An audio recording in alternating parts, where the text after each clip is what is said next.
Hello friends, कैसे हो? My name is सियासी गुप्ता। आप देख रहे हैं easy tech solution. Friends, income tax के नए फॉर्म आ चुके हैं। अब हम ई फाइलिंग की जो वेबसाइट है वहां पे भी इसे लॉन्च कर दिया गया है।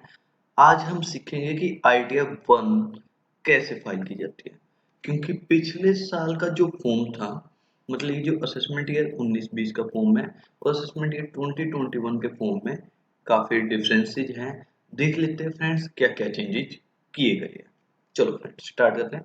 फ्रेंड्स, मैं इसमें स्टेप बाय स्टेप ही बता रहा हूँ कि आइडिया वन फाइल कैसे करनी है। ठीक है, ताकि कोई अगर नया पर्सन आइडिया को फाइल करना चाह रहा है तो वो इस वीडियो को देख के अपनी खुद की आइडिया खुद फाइल कर सकता है, उसे किसी भी तरह की कोई परेशानी नहीं आएगी। सबसे पहले फ्रेंड्स, हम income tax India e filing dot G O V dot in की साइट पे गए। वहां पे लॉगिन का ऑप्शन है, उस पर क्लिक किया।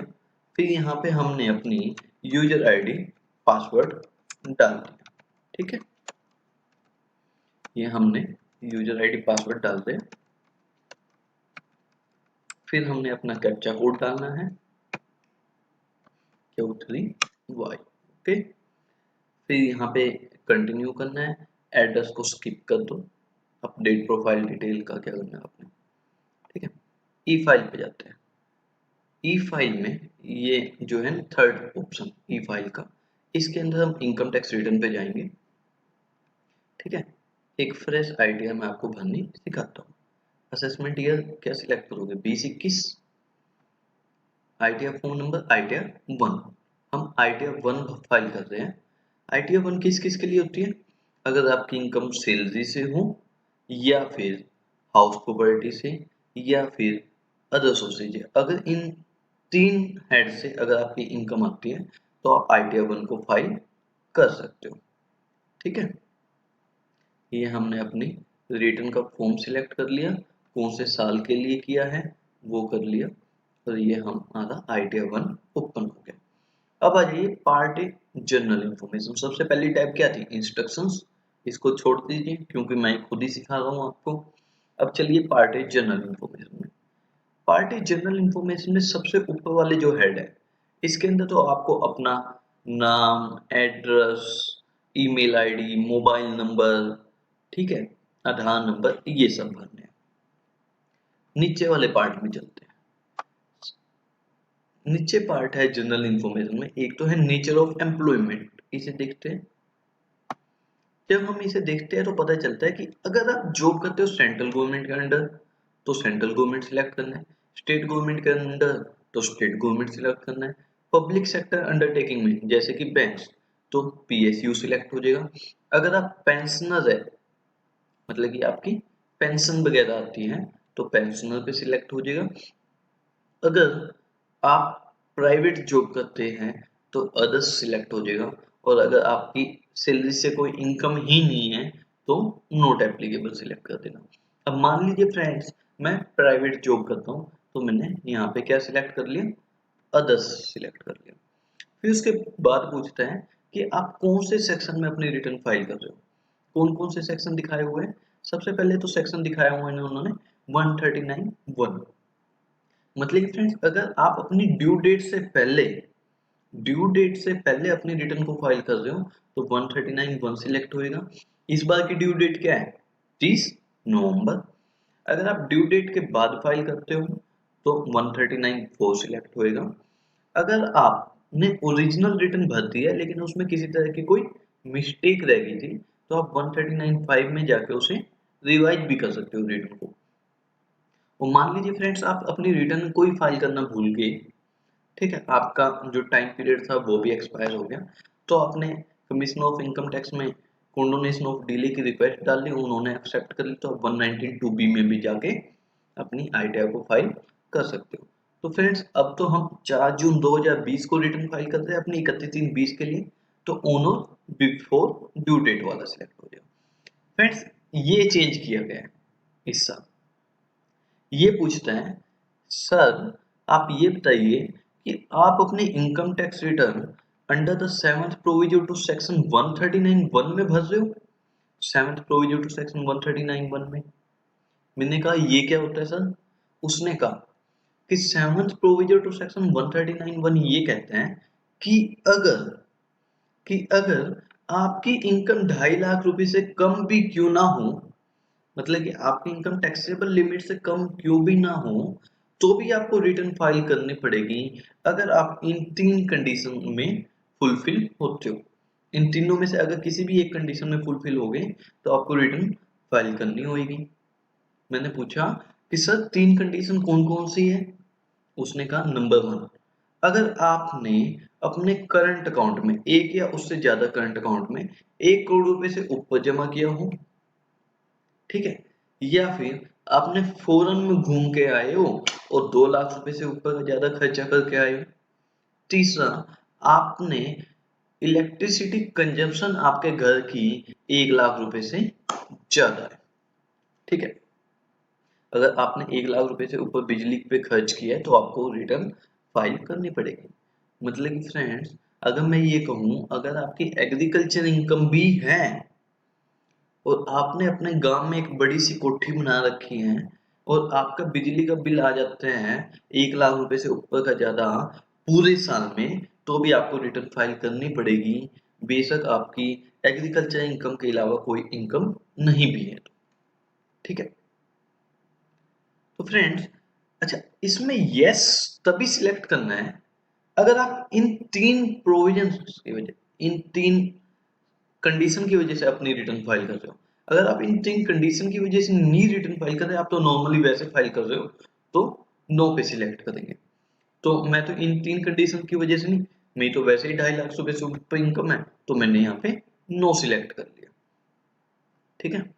उसके बाद चलते हैं, अब चलते हैं हम सेकंड टैब पे, computation of income and tax, ठीक है। एक बार फ्रेंड्स आगे की टैब देख लेते हैं हम कौन कौन सी हैं। Computation of income and tax, उसके बाद है टैक्स डिटेल, उसके बाद है टैक्स पेड एंड वेरिफिकेशन, उसके बाद है शेड्यूल डीआई मतलब कि डिटेल ऑफ इन्वेस्टमेंट, उसके बाद है शेड्यूल 80D, ठीक है। उसके बाद है शेड्यूल 80G, उसके बाद है शेड्यूल 80GGA। चलो देख ली हमने कौन कौन सी टैब है। अब दोबारा चलते हैं हम computation of income and tax. Computation of income and tax में हमने अपनी इनकम की डिटेल देनी है कि हमें सैलरी से कितना पैसा मिला, हमने अपना घर किराए पे चढ़ा रखा है तो उससे कितना पैसा मिला, अगर हमने कोई एफडी करवा रखी है, सेविंग अकाउंट का इंटरेस्ट मिल रहा है, कोई आरडी करवा रखी है, उसका कोई इंटरेस्ट मिला, तो हम वो अदर सोर्सेज में दिखा देते हैं। तो सबसे पहले तो फ्रेंड्स आपने अपनी सैलरी की डिटेल देनी है कि मुझे सैलरी मिली, मान लीजिए फ्रेंड्स मैं को मिलती है यहाँ पे 4.5 लाख रुपए, ठीक है। अगर कोई परक्यूजिट्स वगैरह है तो वो, अगर कोई profit in lieu of salary है वो आ जाएगा, ठीक है। अगर आपका कोई अलाउंस है जो कि एग्जम्प्टेड है अंडर सेक्शन 10 में, तो आपको उसकी डिटेल यहाँ पे देनी है। मान लीजिए आपको एचआरए की एग्जम्पशन मिलनी चाहिए, तो एचआरए की किस में मिलती है? 1013 ए में। मैंने यहाँ पे अमाउंट मेंशन कर दी कि मुझे 50,000 रुपए का एचआरए मेरा एग्जम्प्ट है, तो मेरी नेट सैलरी कितनी रहेगी? 4 लाख रुपए। 50,000 रुपीज की स्टैंडर्ड डिडक्शन है, वो मेरे को ऑटोमेटिकली इन्होंने दे दी। कितनी देगी मेरी इनकम? 3.5 लाख रुपए, ठीक है। अब ये हमें रेंट की इनकम पूछनी है कि भाई अगर आपने अपना घर या अपनी कोई और प्रॉपर्टी किराए पे ले रखी है तो उससे कोई इनकम आती है तो वो भी भर दो जी। तो मैंने कहा टाइप ऑफ हाउस प्रॉपर्टी, मैंने अपना घर किराए पे दे रखा है, 5,000 रुपए पर मंथ के हिसाब से मुझे वहां से कितने मिलते हैं? 60,000 रुपए, ठीक है। मैंने म्युनिसिपल टैक्स पे करना होता है हर साल 1,000 रुपए, मेरी ये नेट एनुअल वैल्यू रह जाएगी। उसके बाद इस नेट एनुअल वैल्यू में से 30% की स्टैंडर्ड डिडक्शन होती है, वो सिस्टम ऑटोमेटिकली कैलकुलेट कर लेता है। अच्छा, उस घर को बनाने के लिए ना मैंने एक लोन ले रखा था बैंक से, ठीक है, जिसपे मुझे इंटरेस्ट देना होता है 90,000 रुपीज पर एनम। इंटरेस्ट की बात करो, प्रिंसिपल की बात नहीं कर रहा। जो टोटल ईएमआई जाती है ना फ्रेंड्स, उसमें से कुछ पोर्शन तो इंटरेस्ट होता है, कुछ पोर्शन प्रिंसिपल होता है। तो मैंने यहाँ पे इंटरेस्ट डाल दिया, तो मेरा हाउस प्रॉपर्टी में से नेट कितना रह गया? लॉस रह गया 48,700 रुपए का, ठीक है। चलो, अब मैंने एक बैंक में एफडी करवा रखी थी, तो उसमें उसकी डिटेल मैं कहाँ दूंगा? इनकम फ्रॉम अदर सोर्सेज में। उससे मुझे इंटरेस्ट मिला भैया जी 20,000 रुपए, ठीक है, ये भी भर दिया मैंने। अब मेरी इनकम कितनी होगी, 321,300।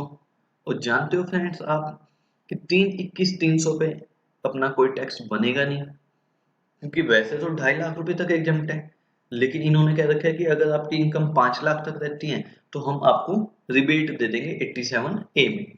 तो इन्होंने भी ऐसा ही किया, मेरा पहले तो टैक्स बना दिया 3565 रुपए और फिर उसकी रिबेट दे दी 87A में। ठीक है, अच्छा फ्रेंड्स, अगर कोई आपकी एग्जेम्प्ट इनकम है, मतलब जिस पे कोई टैक्स नहीं लगना चाहिए, जैसे मान लीजिए आपने कोई डिविडेंड रिसीव किया, ठीक है, 5,000 रुपए का, तो उस पर तो मेरा कोई टैक्स बनेगा नहीं, तो मैंने उसकी डिटेल यहाँ पे देनी होती है। ठीक है, ये चीज समझ आ गई फ्रेंड्स। चलो एक चीज होता तो मैं आपको इसी जो हम भर रहे थे अभी computation of income and tax में, इसमें एक पार्ट सी होता है जिसके अंदर हमें अपनी डिडक्शन की डिटेल देनी होती है। मतलब कि आपने कोई LIC करवा रखी है, कोई NSC करवा रखी है, कोई PPF है, ठीक है, कोई मेडिकल इंश्योरेंस है, तो उसकी डिटेल आपको देनी होती है। मेडिकल इंश्योरेंस कवर होता है फ्रेंड्स 80D में, और लाइफ इंश्योरेंस जो मैंने पहले 3 बोले थे, LIC, NSC, PPF, housing loan की प्रिंसिपल रीपेमेंट, बच्चों की फीस, ठीक है, वो कवर होती है 80C में। अब मान लीजिए फ्रेंड्स मैंने 20,000 रुपए का प्रीमियम दे रखा था LIC का, वो मैंने यहाँ पे भर दिया। अच्छा, जो नई चीज आई है ना पिछले साल के फॉर्म की कंपैरिजन में, इसमें इन्होंने ये पूछा है, क्योंकि फ्रेंड्स आप ये तो जानते होंगे, ये तो आपकी नॉलेज में होगा ही, कि इनकम टैक्स वालों ने अलाउ कर दिया था कोरोना की वजह से कि 1/4/20 से 30 जून 2020 के बीच में भी अगर आप कोई इन्वेस्टमेंट करते हो, कोई पेमेंट करते हो, कोई डिपॉजिट्स करते हो, तो उसकी भी आप डिडक्शन क्लेम कर सकते हो 31/3/20 वाली ITR के लिए, कर सकते हो, वो आपकी मर्जी है। ठीक है, फिर इन्होंने यही क्वेश्चन पूछा कि क्या कोई आप यहाँ पे इन्वेस्टमेंट, डिपॉजिट या कोई पेमेंट ऐसी है जो आपने 1/4/20 से 30 जून 2020 के बीच में कर रखी हो, ठीक है, डिडक्शन क्लेम करने के लिए। मैंने कहा हाँ जी सर है। मैंने क्या कहा, हाँ जी सर है। वो कहते ठीक है, अगर है ना तो आपको एक काम और करना पड़ेगा। मैं बोला बताइए, आपको शेड्यूल DI भरना पड़ेगा। मैं कहता हूँ कोई बात नहीं, भर देंगे सर। शेड्यूल DI क्या कहता है कि पहले ये 20,000 रुपए तो इन्होंने ऑटोमेटिकली जो मैंने computation of income and tax में डाले थे ना, वहां से उठा लिए। जो 1/4/20 से 30 जून 2020 के बीच में कितनी इन्वेस्टमेंट करी वो पूछ रहे हैं। मैंने कहा जी मैंने 5,000 रुपए का प्रीमियम ऐसा था जो मैंने 1/4/20 से 30 जून 2020 के बीच में दिया और उसकी डिडक्शन में क्लेम करना चाहता हूँ, वो मैंने यहाँ पे मेंशन कर दी। ठीक है सर, बढ़िया किया। चलो अब दोबारा चलते हैं computation of income and tax पे। उसमें एक कॉलम है शेड्यूल 80D। फ्रेंड्स पिछले साल तक आप क्या करते थे, 80D की डिटेल यहाँ पे खुद भर देते थे जो आपने मेडिकल इंश्योरेंस का प्रीमियम दे रखा है। ध्यान रखना फ्रेंड्स, जो मेडिकल इंश्योरेंस का प्रीमियम दे रखा है वो आएगा कभी आप मेडिकल एक्सपेंडिचर डाल के बैठते हो यहाँ पे। ठीक है, हाँ, सीनियर सिटीजन के लिए अगर आपने कोई मेडिकल एक्सपेंडिचर इनकर किया है तो आप 80D में उसके डिडक्शन ले सकते हो। ठीक है, यहाँ पे पिछले साल तक क्या होता था फ्रेंड्स, हम खुद डिटेल भर लेते थे, लेकिन इस साल नहीं भरने देना। ये कह रहा है कि पहले आप 80D का एक शेड्यूल भरो। ये नया इस बार इन्होंने इंसर्ट किया है 80D का शेड्यूल। लो जी भर देते हैं। उसमें उन्होंने 2 ऑप्शन बना दिए कि आप अपनी डिटेल अलग भरो, अपने पेरेंट्स की डिटेल अलग भरो। मैंने कहा ठीक है। फिर पहले में पूछते हैं कि अगर आप अपनी डिटेल, मतलब कि आप अपनी अपनी वाइफ और अपने बच्चों की डिटेल अगर भर रहे हो अपनी फैमिली की, मतलब कि अपने पेरेंट्स को छोड़ दो, क्या आप में से कोई सीनियर सिटीजन है? मैंने कहा नहीं जी, हमारे में से तो कोई सीनियर सिटीजन नहीं है। तो कहता है कि कितना इंश्योरेंस दिया था? मैंने कहा 5,000 रुपए मैंने अपना खुद का इंश्योरेंस प्रीमियम दिया है। क्या कोई प्रिवेंटिव हेल्थ चेकअप पे भी खर्चा किया है? प्रिवेंटिव हेल्थ चेकअप क्या होता है? जब हम मान लो लाल पैथ लैब से अपना वैसे ही चेकअप करा लेते हैं, फुल बॉडी चेकअप नहीं करा लेते हैं, अगर वो वाला खर्चा किया तो उसकी भी डिडक्शन ले सकते हो। फ्रेंड्स एक चीज का ध्यान रखना, जो मेडिकल इंश्योरेंस का प्रीमियम है अगर चेक से पेमेंट कर रखी है तो डिडक्शन मिलेगी हमें, अगर कैश में पेमेंट कर रखी है तो डिडक्शन नहीं मिलेगी। और प्रिवेंटिव हेल्थ चेकअप की बेशक आपने कैश में भी पेमेंट कर रखी है तो उसकी भी डिडक्शन मुझे मिल जाएगी। फिर पूछता है कि क्या आपके पेरेंट्स सीनियर सिटीजन है? मैंने कहा हाँ जी है। तो ये बताइए आपने कितना मेडिकल एक्सपेंडिचर खर्च किया था उनके लिए? मेडिकल एक्सपेंडिचर कितना खर्च किया था? मैंने कहा सर मैंने 8,000 रुपये का खर्चा किया था, उनको कोई बीमारी आ गई थी उसके लिए। कहते हैं कोई नहीं, डिडक्शन दे देंगे क्योंकि आपके पेरेंट्स सीनियर सिटीजन है। मैंने कहा चलो थैंक यू सर। अब मैंने जो शेड्यूल 80D में डिटेल भरी वो मेरी उठ के यहाँ पे ऑटोमेटिकली आ गई। हाँ जी आ गई। चलो अब आपकी नेट इनकम कितनी रहेगी? 287,300, जिसपे इन्होंने मेरा टैक्स बिठाया 1,865 रुपए, उतने की मुझे इन्होंने रिबेट दी। ठीक है, चलो अब आ जाओ friends tax detail, tax details वाली टैब। अगर आपका सैलरी पे कोई टीडीएस कटा है तो शेड्यूल टीडीएस 1 में आ जाएगा। अगर आपका अदर देन सैलरी कोई कटा है तो शेड्यूल टीडीएस 2 में आ जाएगा। ठीक है, अगर आपका टीडीएस है एज पर फॉर्म 16C तो आपकी डिटेल यहाँ पे आ जाएगी। ठीक है, घर किराए वाला पता ही होगा आपको। फिर जो टीसीएस की डिटेल है वो यहाँ पे आ जाएगी। और अगर आपने कुछ टैक्स खुद से पेमेंट करी है तो वो यहाँ पे आपको खुद डिटेल भरनी होती है, चालान पे करके उसका बीएसआर कोड, चालान नंबर, डेट और अमाउंट यहाँ पे आपको खुद मेंशन करनी होती है। एक फ्रेंड्स और जो टीडीएस और टीसीएस की डिटेल है वो तो सिस्टम ऑटो पॉपुलेटेड होती है, मतलब ये अपने आप 26 से ले लेते हैं। लेकिन मान लीजिए फ्रेंड्स आपने कोई चालान जमा कराया और कराया आज ही है और आप अपनी रिटर्न भी आज ही फाइल कर रहे हो, तो आपको ये डिटेल खुद भरनी पड़ेगी जो एडवांस टैक्स और सेल्फ असेसमेंट टैक्स की है। लेकिन मान लीजिए आपने चालान जमा करा दिया था 5-6 दिन पहले, तो ऑटोमेटिकली 26 में आ जाता है, तो ये उसे भी उठा लेगा अपने आप, तो उसमें भी आपको कोई दिक्कत नहीं है। अब आ जाइए friends tax paid and verification में। एक मेरा टीडीएस कटा हुआ था 4400 रुपये, वो मेरा रिफंड दिखा दिया क्योंकि मेरा टैक्स तो कुछ बना नहीं था। फिर मैंने अपना वेरिफिकेशन पार्ट में मेरा नाम, फादर का नेम इन्होंने अपने आप उठा लिया। In the capacity of self खुद भर रहा हूँ क्योंकि मैं कहाँ पे बैठ के भर रहा हूँ। लो जी मैं अपना प्लेस भी डाल देता हूँ। ठीक है, मैंने अपना प्लेस भी डाल दिया। फिर ये 3 ऑप्शन होते हैं फ्रेंड्स। ये पूछता है कि क्या आप आधार बेस्ड ई वेरीफाई करना चाहते हो, या फिर आप ई वेरीफाई करना चाहते हो बाद में 120 दिन के बाद, या फिर आप ई वेरीफाई अभी नहीं करना चाहते हैं, आप आईटीआर की जो एक्नॉलेजमेंट निकलेगी उसको साइन करके बेंगलोर भेजना चाहते हो। बेंगलोर की साइड पे भेजनी है, जो एक्नॉलेजमेंट निकलेगी ना फ्रेंड्स उसके नीचे एक एड्रेस दिया हुआ होगा, CPC income tax processing Bengaluru करके। ठीक है, उस पे भेजनी है। समझ आ गई फ्रेंड्स। शेड्यूल डी मैं आपको ऑलरेडी बता चुका हूँ, शेड्यूल 80D बता चुका हूँ। शेड्यूल 80G किस लिए होता है फ्रेंड्स? अगर आपने कोई डोनेशन दिया तो उसकी भी डिडक्शन आप क्लेम कर सकते हो। मान लीजिए आपने कोई गौशाला में दी है डोनेशन, लेकिन फ्रेंड्स उस जिसको आपने डोनेशन दिए हैं उनके पास 80G का सर्टिफिकेट होना चाहिए, तभी आपको डिडक्शन क्लेम होती है। और अगर मान लीजिए पीएम केयर फंड में ही दिया हो अब, ठीक है, तो उसकी भी आप डिडक्शन यहाँ पे क्लेम कर सकते हो। और शेड्यूल 80GGA में किसकी डिडक्शन मिलती है कि अगर आपने कोई डोनेशन दिया साइंटिफिक रिसर्च के लिए, किसी कॉलेज को, किसी एजुकेशनल इंस्टीट्यूशन को जो कि साइंटिफिक रिसर्च करता है, स्टैटिस्टिकल रिसर्च करता है, उनको डोनेशन दिए हैं, तो आपको उसकी भी डिडक्शन यहाँ पे मिल जाएगी। ठीक है फ्रेंड्स, आई होप आपको समझ आ गई होगी कंप्लीट आइडिया। जब आप ये कंप्लीट फॉर्म फिल कर लोगे तो आपको प्रीव्यू एंड सबमिट पे क्लिक करना है, वो हो जाएगी तो एक सबमिट का ऑप्शन आएगा, उस पर क्लिक कर देना, आपकी एक एक्नॉलेजमेंट निकल जाएगी।